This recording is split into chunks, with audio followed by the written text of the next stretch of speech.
अस्सलाम वालेकुम नाज़रीन, उम्मीद करता हूँ आप सब खैर-ओ-आफ़ियत से होंगे। ख़बर की दुनिया में आपको खुशामदीद कहते हैं। Welcome to my channel RJ Syed Umair. I hope कि आप सब खैरियत-ओ-आफ़ियत से होंगे और अच्छे से अपनी ज़िंदगी गुज़ार रहे होंगे अपनी फ़ैमिली के साथ।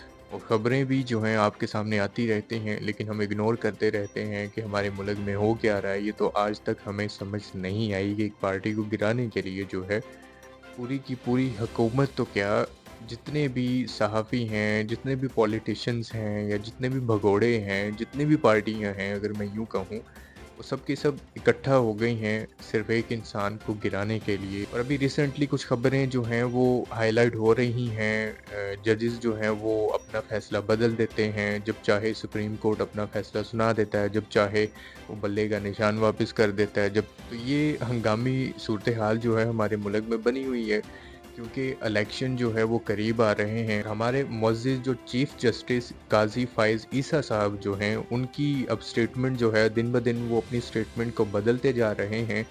पहले नून लीग की स्टेटमेंट जो है और काज़ी फ़ाइज़ ईसा साहब की स्टेटमेंट सेम होती थी, लेकिन अब दोनों की स्टेटमेंट जो है वो एक डिफरेंट शक्ल इख्तियार कर रही है। काज़ी फ़ाइज़ ईसा साहब जो हैं, शायद ऐसा लगता है कि उनका साथ नून लीग ने छोड़ दिया या फिर उन्होंने नून लीग को धोखा दिया। काज़ी फ़ाइज़ ईसा साहब के साथ तो वो हिसाब हुआ, वो कहते हैं ना कि सानू नहर वाले पुल ते बुला के ते अब माही पता नहीं कित्थे रह गया। तो ये नाज़रीन वाक़ई पता नहीं कित्थे ही रह गया है, कोई समझ नहीं आ रही। वो नहर का पुल ही नहीं आ रहा जहाँ पर रुकना है। और सेनेट रेज़ोल्यूशन जो हुआ है, उन्होंने भी आज अपना फ़ैसला सुना दिया है कि मेबी पॉसिबिलिटी ये है कि अब जो है 8 फरवरी को होने वाले इलेक्शन जो हैं वो मुलतवी किए जाएँगे। ये एक धोखा भी हो सकता है नाज़रीन, हमें तो सब कुछ पहले ही पता है कि ये सिंसियरिटी तो है ही नहीं। हमारे जो हुक्मरान हैं, आपको पता है वो किसको जितवाना चाहते हैं, किसको कुर्सी दिलवाना चाहते हैं या किसको वो बाहर से इधर पाकिस्तान में लेकर आए हैं। आखिर इसके पीछे मेन रीज़न क्या है?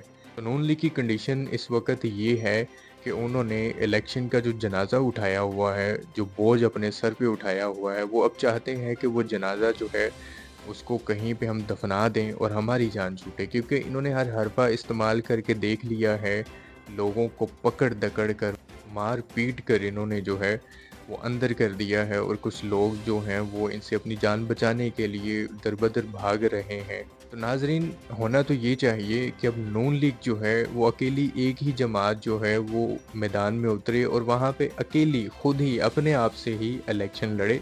शायद फिर भी ये ना जीत पाएँ, क्योंकि इनके अंदर का जो ज़मीर है वो मर चुका है और अगर ज़मीर ज़िंदा हुआ तो ये उनसे भी नहीं जीत सकते।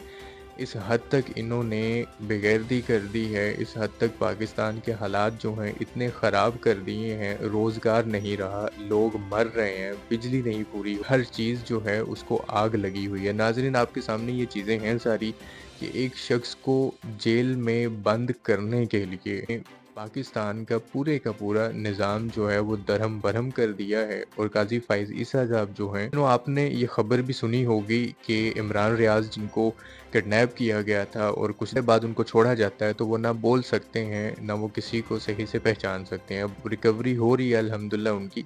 तो उनका केस भी जो है अदालत में गया था, एक वकील है, उन्होंने हाइलाइट किया उनका केस और काज़ी फ़ाइज़ ईसा साहब के सामने उनका नाम लिया और उनका आगे ये क्वेश्चन था कि ये सहाफ़ी कौन है? तो उन्होंने कहा, नहीं मैं तो ख़बरें नहीं देखता, मुझे इनका नाम नहीं पता, मैं इतना फ्री नहीं हूँ, मैं वेला नहीं हूँ कि मैं हर टाइम जो है ख़बरें देखता रहूँ। जब पाकिस्तान का एक ऑनरेबल पर्सन, वो भी चीफ़ जस्टिस जो है, वो अपनी ही पाकिस्तान की जो न्यूज़ हैं, उनसे लापता है, उसे कोई नहीं पता और वो पूछ रहे हैं जी उनको किसने उठाया? इमरान रियाज़ को किसने उठाया था? मैं तो इनको जानता भी नहीं। ये हाल है जनाब हमारे पाकिस्तान के, हमारे जो हुक्मरान हैं। फिर ये किस तरह का निज़ाम लाना चाहते हैं, किसको कुर्सी पर बिठाना चाहते हैं और इनकी ज़ाती दुश्मनी क्या है एक-दूसरे से, जिसकी बिना पर इन्होंने पाकिस्तान को इतना नीचे गिरा दिया है कि शायद अब पाकिस्तान के जो हालात हैं ठीक कर सकें। इसके साथ ही नाज़रीन, मुझे इजाज़त दीजिए, अपना बहुत सारा ख़्याल रखिएगा। खुदा हाफ़िज़।